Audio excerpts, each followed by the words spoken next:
Sa mga kapuso, ito po ang mga ganap na dapat po natin abangan dito lamang po sa ating kapatid.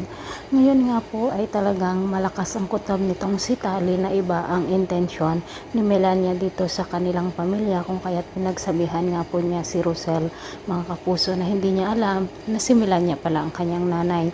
Samantala kinukulit nga ni Melania si Malu kung saan niya ibinigay ang anak ni Rosel kung bakit niya ito pinagpalit, ngunit hindi sinabi ni Malu dahil nga po biglang dumating si Rosel at ito nga po ang nakapagtigil dito sa pagtatanong ni Melania sa kanya.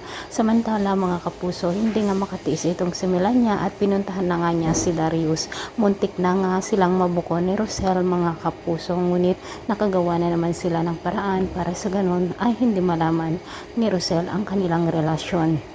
Samantala dahil nga po sa ipinakalat nitong si Tali na ampon si Belle, dahil nga po narinig niyang pag-uusap nilang mag-ina at gumanti naman si Belle, mga kapuso, ipinakalat din niya na si Tali ay fake at hindi siya tunay na mayaman, kung kaya't galit na naman itong si Tali, ngunit siya naman ang nauna at napakasama talaga ang kanyang pag-uugali.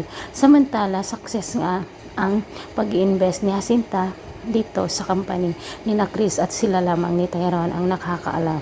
Mga kapuso, pakaabangan po natin ang mga susunod pang ganap dito lamang po sa ating kapatid. Maraming salamat sa walang sawang pagsubaybay. Thanks for watching. Bye bye.